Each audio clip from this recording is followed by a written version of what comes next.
Antes de começar, inscreva-se no canal e ative o sininho. Assim você não perde as próximas jornadas pela história. Deixe seu like e comente de que cidade você está assistindo. Ajuste o volume e venha comigo. No princípio das grandes civilizações, ergueram-se impérios que moldaram o destino da humanidade. Povos que, com engenho e coragem, transformaram aldeias simples em centros de cultura, comércio e poder militar. Na região da Mesopotâmia, entre os rios Tigre e Eufrates, surgiram cidades-estado como Ur, Uruk e Babilônia. Ali nasceu a escrita cuneiforme, usada em tábuas de argila para registrar desde contas comerciais até mitos religiosos. Essa invenção mudou para sempre a forma como o ser humano transmitia conhecimento. A Babilônia alcançou notoriedade sob o reinado de Hammurabi, que deixou como legado um dos primeiros códigos de leis escritos da história. Seu famoso olho por olho, dente por dente, estabeleceu princípios de justiça que ecoaram por séculos. Enquanto isso, no Vale do Nilo, florescia o Egito, uma terra fértil, onde a agricultura dependia da cheia regular do rio. Os faraós, considerados deuses na terra, governavam com autoridade absoluta. Monumentos colossais, como as pirâmides de Gizé e a esfinge de Khefren, foram erguidos como símbolos de poder e também como moradas eternas para os reis após a morte. A religiosidade egípcia girava em torno de divindades como Ra, o deus do sol, Osíris, senhor do além, e Ísis, deusa da fertilidade. O culto à vida após a morte orientava a sociedade, refletido nos complexos rituais de mumificação que buscavam preservar o corpo para a eternidade. Essas civilizações antigas estabeleceram as bases da escrita, da lei e da organização social. Foram pioneiras em astronomia, matemática e arquitetura, deixando heranças que ainda hoje impressionam. Enquanto o Egito prosperava às margens do Nilo, outras civilizações despontavam em diferentes pontos do planeta. Na região do Indo, floresceu Harappa, uma sociedade organizada com ruas planejadas e sistemas de esgoto surpreendentemente avançados para a época. Já na China, às margens do Rio Amarelo, nasceram as primeiras dinastias que dariam origem a tradições milenares, baseadas em honra, agricultura e culto aos antepassados. No Oriente Médio, os hebreus se estabeleceram em Canaã. Foram um povo marcado por sua fé em um único Deus, Javé. Guiados por líderes como Moisés, atravessaram o deserto, levando consigo uma lei sagrada, os 10 Mandamentos. Esse código moral formaria a espinha dorsal de religiões que ainda hoje influenciam bilhões de pessoas. Enquanto isso, na Grécia, surgiam as famosas cidades-estado. Atenas se destacou como berço da democracia, onde cidadãos discutiam política nas praças públicas. Já Esparta priorizava a disciplina e a guerra, formando guerreiros temidos em todo o Mediterrâneo. Os gregos também cultivaram a filosofia. Homens como Sócrates, Platão e Aristóteles buscavam compreender a natureza da verdade, da justiça e da própria existência humana. Suas ideias atravessaram séculos e ainda inspiram o pensamento moderno. Na arte construíram templos imponentes como o Partenon, e criaram peças teatrais que retratavam tanto a comédia quanto a tragédia da vida. Na ciência, estudaram matemática, astronomia e medicina, pavimentando o caminho do conhecimento ocidental. Esses povos deixaram marcas que se entrelaçaram ao longo do tempo, preparando o terreno para a ascensão de líderes que mudariam para sempre o curso da história. Da terra da Macedônia, nasceu aquele que seria lembrado como o maior comandante da antiguidade, Alexandre, mais tarde chamado de O Grande. Desde jovem ele cresceu consciente de que estava destinado a liderar. Filho do rei Filipe II e da rainha Olímpia, recebeu não apenas privilégios, mas também uma educação extraordinária. Seu mentor foi ninguém menos que Aristóteles, o filósofo conhecido como o pai da lógica, criador de bases da biologia e da taxonomia, além de formalizar o que chamamos de método científico, ainda ensinado em escolas do mundo todo. Aristóteles também refletiu sobre ética, arte e política, influenciando profundamente a visão de Alexandre. Essa formação moldou um jovem que não apenas dominava a arte da guerra, mas também compreendia a importância das ideias. Quando seu pai foi assassinado em 336 a.C., Alexandre tinha apenas 20 anos, mas mostrou-se pronto. Determinado a consolidar o poder herdado, reagiu imediatamente contra as cidades que se rebelaram. Tebas foi a primeira a enfrentar sua fúria. Após recusar a rendição, a cidade foi arrasada. 6.000 habitantes morreram e os sobreviventes foram vendidos como escravos. O impacto foi tão grande que as demais cidades-estado gregas se submeteram sem resistência. Com a Grécia sob controle, Alexandre voltou seus olhos para o vasto Império Persa, governado pelo rei Dário III. Em 333 a.C., no confronto decisivo da Batalha de Isso, as forças de Alexandre derrotaram o exército persa, forçando o rei a fugir do campo de batalha. A partir daí, cidades estratégicas caíram em suas mãos, incluindo o importante porto de Tiro, que resistiu bravamente a um cerco, mas acabou subjugado. No ano 331 a.C., perto do rio Tigre, em Gaugamela, Alexandre enfrentou novamente Dário. Apesar de estar em menor número, usou táticas inovadoras e uma mobilidade superior para garantir vitória esmagadora. O exército persa se desfez e o rei uma vez mais fugiu. Após a vitória, Alexandre conquistou Babilônia, o coração da Mesopotâmia, e continuou sua marcha para o leste, dominando territórios que hoje correspondem ao Irã e ao Afeganistão. A sede de conquistas de Alexandre não conhecia limites. Depois de dominar a Pérsia, avançou ainda mais para o leste, alcançando as terras do atual Afeganistão, e posteriormente, atravessando o rio Indo para chegar à Índia.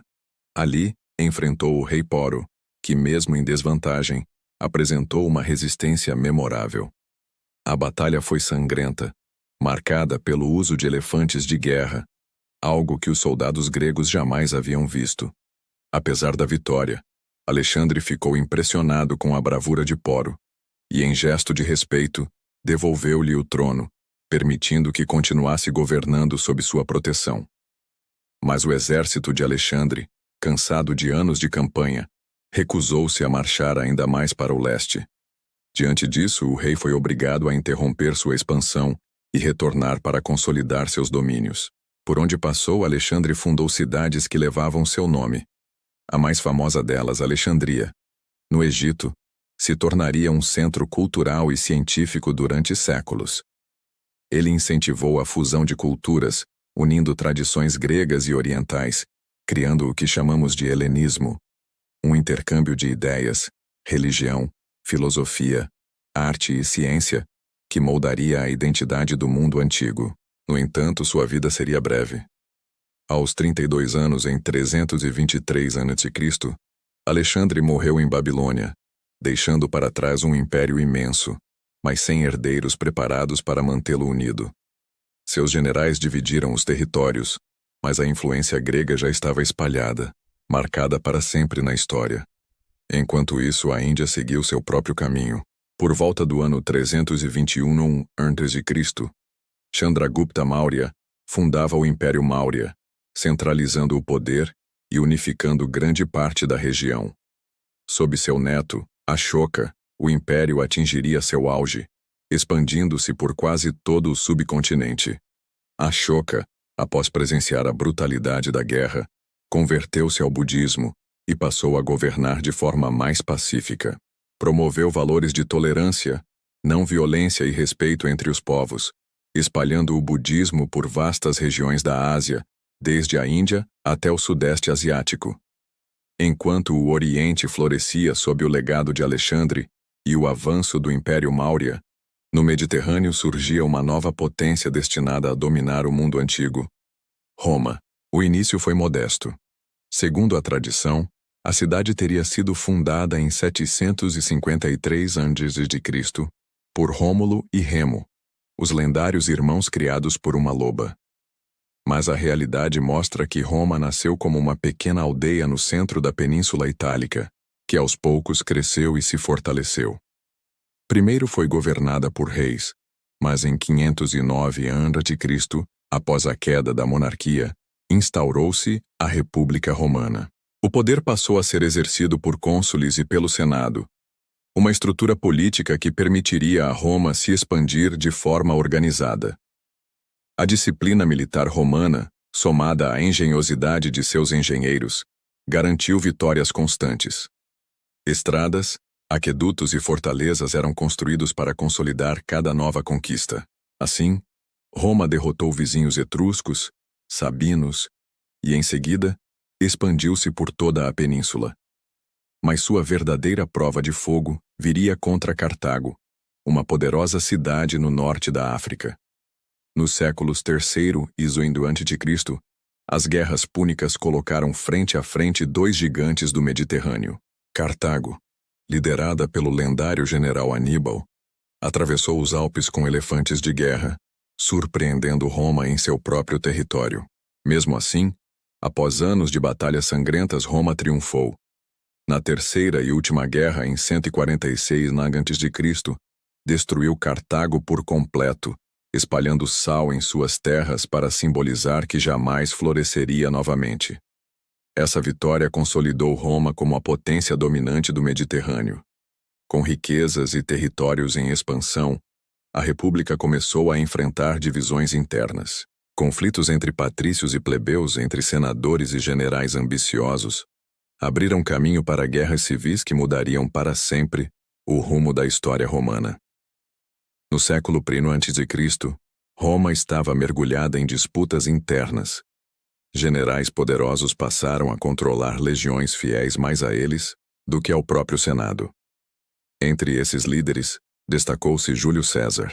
Carismático, brilhante estrategista e hábil político, César expandiu as fronteiras romanas conquistando a Gália, região que corresponde hoje a grande parte da França.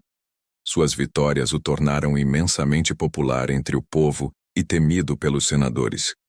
Quando o Senado tentou limitar seu poder, César desafiou a ordem estabelecida. Em 49 a.C., atravessou o rio Rubicão com suas tropas, um ato de rebelião aberto contra a República. Seguiu-se uma guerra civil, da qual saiu vitorioso, assumindo o título de ditador vitalício. Nesse período, César envolveu-se com a rainha Cleópatra VII, do Egito. Inteligente e politicamente astuta, Cleópatra buscava preservar a independência de seu reino em meio à expansão romana. Sua aliança com César consolidou momentaneamente seu trono e fortaleceu os laços entre Roma e o Egito. Mas em 44 a.C., sua ascensão foi interrompida de forma trágica. Temendo que ele se tornasse um rei, inimigos dentro do Senado organizaram uma conspiração. César foi assassinado a punhaladas no dia 15 de março, nos famosos Idos de Março. Sua morte mergulhou Roma em novo caos. Dois de seus herdeiros políticos se destacaram: Marco Antônio, fiel aliado e amante de Cleópatra, e Otávio, sobrinho neto e filho adotivo de César. A rivalidade entre ambos resultaria em outra guerra civil. Na Batalha Naval de Ácio, em 31 a.C., Otávio derrotou Marco Antônio e Cleópatra.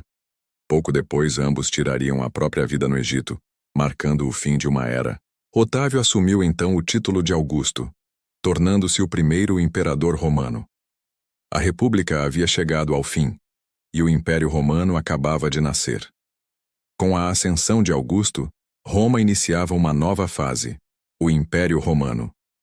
Diferente dos governantes anteriores, Augusto manteve a aparência das antigas instituições republicanas, mas na prática, concentrou todo o poder em suas mãos. Seu governo inaugurou um período de estabilidade e prosperidade, conhecido como Pax Romana, que duraria cerca de 2 séculos. Durante esse tempo, as fronteiras foram fortalecidas. Estradas interligaram territórios distantes, e o comércio floresceu, ligando regiões tão diversas quanto a Britânia, o Oriente Médio e o norte da África. Roma tornou-se o coração de um império colossal. Monumentos grandiosos foram erguidos para demonstrar sua glória. O Coliseu, palco de espetáculos que iam de peças teatrais a combates mortais de gladiadores, simbolizava o poder e a capacidade de entreter as massas. Os aquedutos levavam água fresca a cidades inteiras, revelando a genialidade da engenharia romana. A vida cotidiana no Império variava conforme a classe social. Os mais ricos viviam em luxuosas vilas com mosaicos e banhos privados, enquanto o povo comum habitava insulae, prédios simples e superlotados. O pão e o circo garantiam a ordem, fornecendo alimento e diversão para manter a população satisfeita. Mas Roma não era apenas força militar e conquistas materiais. Foi também um ponto de encontro cultural. Povos de diferentes regiões, gregos, egípcios, gauleses, africanos e orientais, conviviam, trocando saberes, crenças e costumes. Essa mistura ajudou a moldar a identidade única do Império. No entanto, mesmo em tempos de paz, novos desafios se aproximavam. Entre eles, uma crença que surgia discretamente nas províncias orientais e que, em poucos séculos, transformaria profundamente o mundo romano: o cristianismo. No início do século I, na província da Judéia, sob domínio romano, surgia um movimento que mudaria o rumo da história: o cristianismo. Seu ponto de partida foi a vida e os ensinamentos de Jesus de Nazaré, pregador que anunciava uma mensagem de amor, perdão e esperança. Para muitos, ele era o Messias prometido. Para outros, apenas um agitador que desafiava a ordem estabelecida. Suas palavras atraíam multidões, mas também despertavam temor entre autoridades judaicas e romanas. Considerado uma ameaça à estabilidade, Jesus foi condenado à morte e crucificado, punição reservada aos criminosos e rebeldes. No entanto, seus seguidores acreditavam firmemente em sua ressurreição. Esse acontecimento se tornou o pilar da nova fé, impulsionando seus discípulos a espalhar a mensagem por toda parte. Inicialmente, o cristianismo foi perseguido. Os primeiros fiéis se reuniam em segredo, muitas vezes em catacumbas, arriscando a própria vida. Muitos foram martirizados em arenas, usados como exemplo para desencorajar a propagação da crença. Apesar disso, o movimento cresceu. Missionários como Paulo de Tarso viajaram incansavelmente, levando a mensagem para além da Judéia, alcançando cidades da Ásia Menor, Grécia e até mesmo Roma. A fé se espalhava não apenas entre pobres e escravos, mas também entre cidadãos comuns e até membros da elite. O cristianismo oferecia uma promessa universal de salvação, rompendo barreiras sociais e culturais. O que começou como um pequeno grupo marginalizado se tornava, pouco a pouco, uma força espiritual impossível de ser contida. Nos séculos seguintes, o cristianismo, antes perseguido, ganhou cada vez mais adeptos dentro do império. A fé, que pregava a igualdade diante de Deus e a esperança de vida eterna, oferecia consolo em tempos de crise, atraindo multidões. O ponto de virada veio no início do século IV, quando o imperador Constantino travou a decisiva Batalha da Ponte Milvia, em 312 d.C. Antes do confronto, segundo relatos, teria tido uma visão de uma cruz no céu acompanhada das palavras: "Com este sinal, vencerás." Inspirado, Constantino ordenou que seus soldados marchassem sob o símbolo cristão, e saiu vitorioso. No ano seguinte, promulgou o Édito de Milão, garantindo liberdade religiosa a todos os cidadãos do império. Pela primeira vez, os cristãos puderam cultuar abertamente sua fé sem medo de perseguição. Mas Constantino foi além. Passou a apoiar ativamente a nova religião, construindo basílicas, convocando o Concílio de Nicéia em 325 d.C. e estabelecendo bases para a doutrina cristã. Com isso, o cristianismo deixou de ser uma seita marginalizada e se transformou em uma religião oficial em ascensão. Décadas depois, no final do século IV, o imperador Teodósio I deu o passo definitivo. Declarou o cristianismo a religião oficial do Império Romano. O que começara nas periferias da Judéia, agora se tornava o coração espiritual de Roma, moldando valores, leis e culturas que atravessariam os séculos. Apesar da força conquistada com o cristianismo, O Império Romano começou a dar sinais de esgotamento. Problemas internos corroíam sua base. Corrupção política, economia fragilizada, inflação e uma administração cada vez mais difícil diante de um território imenso. Além disso, o Império sofria constante pressão de povos estrangeiros.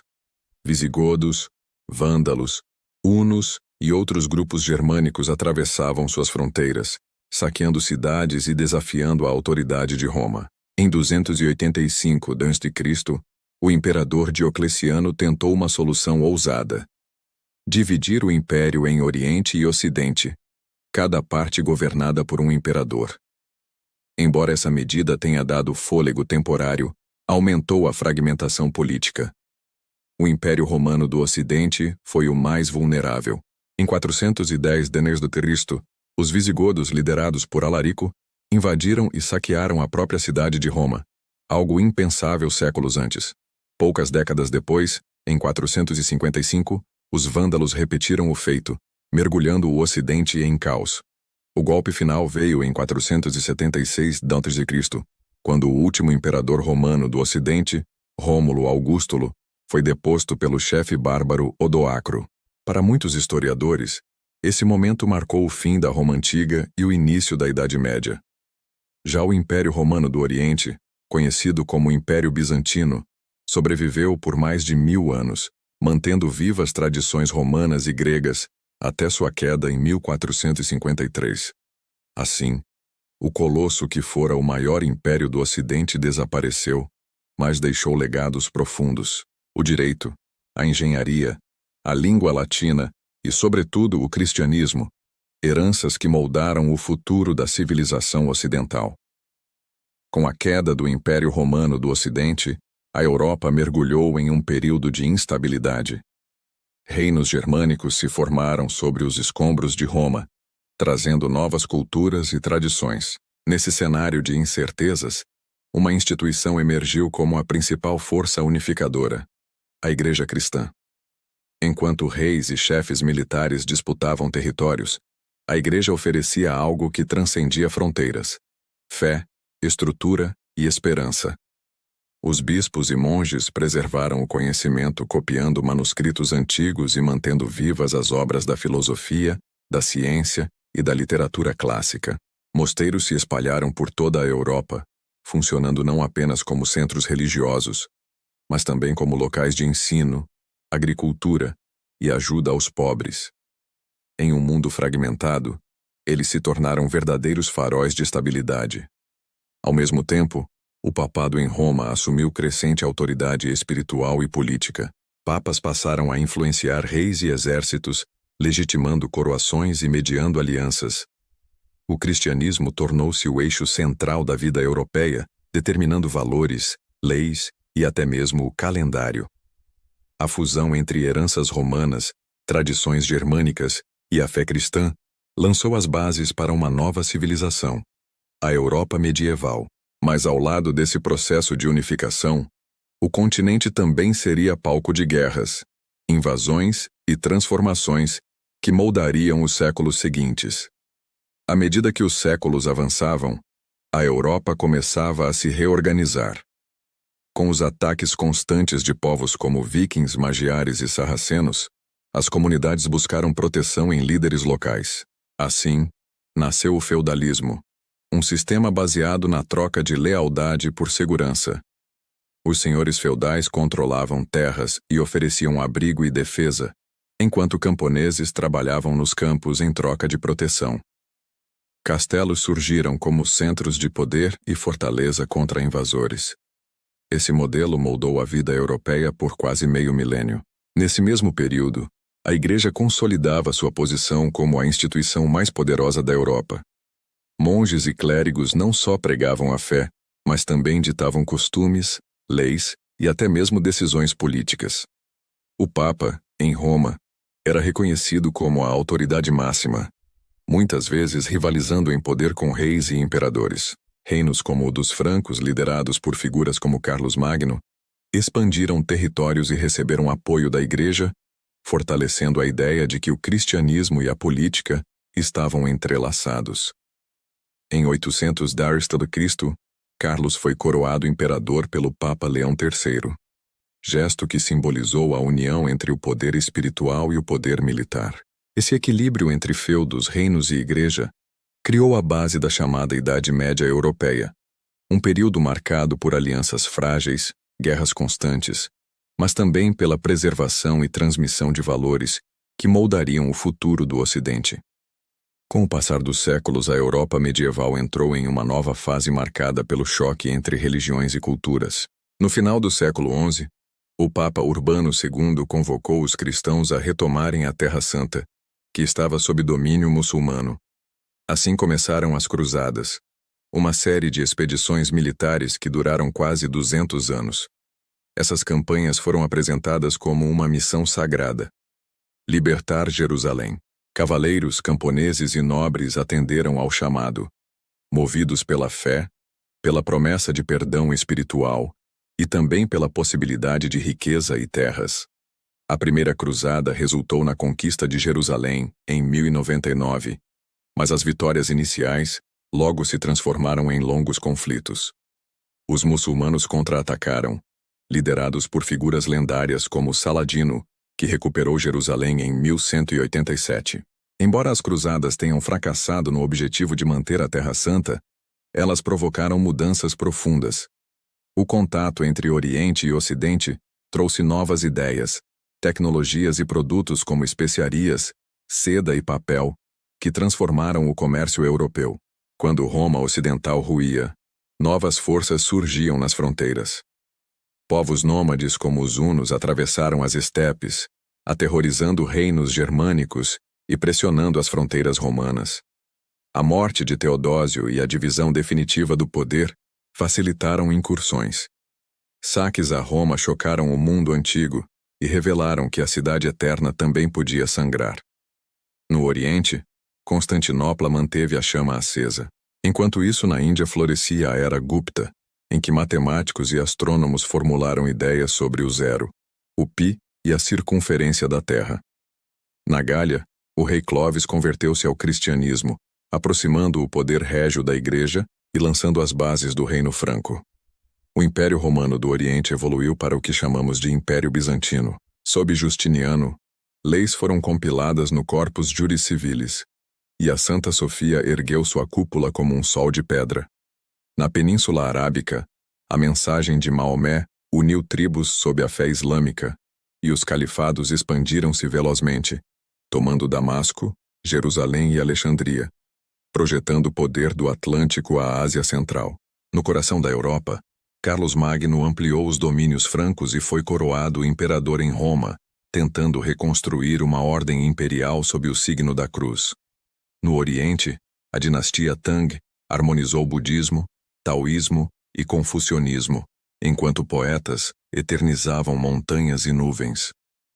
Em Bagdá, a Casa da Sabedoria reuniu estudiosos que traduziram saberes, sistematizaram a álgebra e perscrutaram o infinito.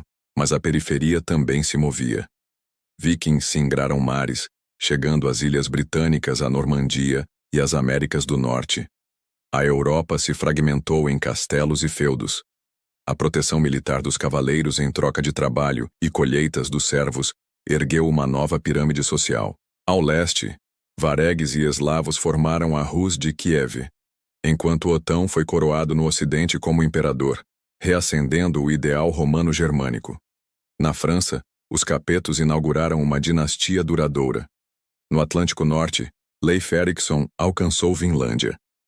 Nas Américas, civilizações como maias e mexicas ergueram cidades, templos e chinampas. Em Jerusalém, a disputa por lugares sagrados acendeu as cruzadas. O ímpeto cristão conquistou Edessa e depois perdeu. Angkor Wat floresceu no Camboja como montanha sagrada de pedra.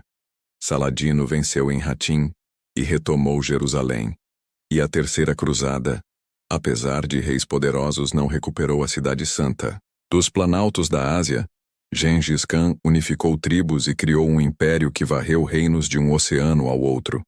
No Ocidente, a Magna Carta limitou o poder do rei e lançou sementes de legalidade. Cruzadas seguintes oscilaram entre vitórias táticas e fracassos estratégicos.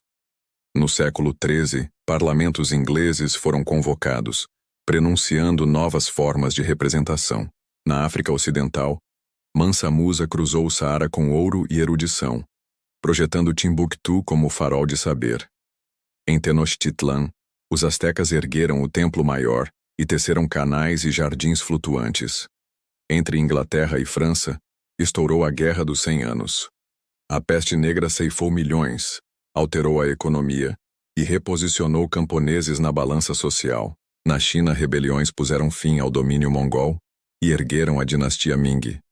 Joana d'Arc quebrou cercos e reacendeu a esperança francesa, mas pagou com a vida. No Bósforo, em 1453, canhões abriram brechas e Mehmed II entrou em Constantinopla, encerrando o Império Milenar do Oriente. Ao norte, Ivan consolidou a independência russa, enquanto no Atlântico Colombo tocou o Novo Mundo, reconfigurando mapas e destinos. O Renascimento devolveu centralidade ao humano. Leonardo pintou sorrisos enigmáticos. Michelangelo viu estátuas presas no mármore e libertou gigantes. A Capela Sistina ergueu um cosmos no teto. Maquiavel analisou o poder com olhos frios. Lutero pregou teses contra abusos e reabriu caminhos de fé. Conquistadores chegaram às Américas. Alianças e armas decidiram batalhas, e doenças invisíveis devastaram povos nativos. Sob Solimão, os otomanos dominaram mares e terras. Na Inglaterra, Henrique VIII rompeu com Roma e criou nova igreja. Na Rússia, Ivan ganhou o epíteto terrível. Na era elisabetana, Shakespeare encenou imperadores e reis e sondou a alma humana. Além-mar, Jamestown e Quebec marcaram presenças inglesa e francesa. Religiões e reinos devastaram-se na Guerra dos 30 Anos, e Westfália cunhou o princípio de soberanias. Manchus derrubaram os Ming e fundaram a dinastia Qing. A disputa pela herança espanhola redesenhou posses na Europa, e Inglaterra e Escócia se uniram por atos de lei. No Novo Mundo, patriotas declararam independência, propuseram constituições e criaram um colégio eleitoral como filtro entre povo e presidência. Na França, o povo derrubou bastilhas reais e simbólicas. Robespierre guiou um terror que por fim o devorou. O diretório cedeu lugar a Napoleão, gênio de batalhas que expandiu fronteiras e depois sucumbiu ao inverno e a Waterloo. Na América do Sul, Bolívar conduziu independências e batizou com seu nome uma nação. No século XIX, Marx e Engels criticaram a ordem burguesa e imaginaram o mundo regido pelos trabalhadores. A corrida por África impôs fronteiras artificiais e interesses europeus sobre povos diversos. Alianças tensas explodiram em 1914, quando tiros em Sarajevo acenderam o pavio. Trincheiras, gás e aço. O armistício calou os canhões e destronou impérios. A paz foi breve. Ditadores sonharam impérios maiores que os antigos. A invasão da Polônia reacendeu a guerra total. Tanques riscaram continentes, cidades ruíram, campos de extermínio revelaram o abismo. Capitulações encerraram o conflito. Bombas alteraram para sempre a medida do medo. Na Guerra Fria, blocos se encararam à distância. Computadores nasceram em salas secretas. Satélites cruzaram céus. E pés humanos pisaram na Lua. Com redes, fios e ondas, o planeta encolheu. Telas couberam no bolso. Vozes atravessaram oceanos instantaneamente. E ainda assim, uma lição antiga perdura. Como Gilgamesh aprendeu, a vida humana é breve. Civilizações erguem-se e caem. Povos buscam segurança. Líderes prometem destinos e as massas desejam ordem. O livro da humanidade permanece aberto, com páginas escritas e páginas em branco. O resto cabe a nós.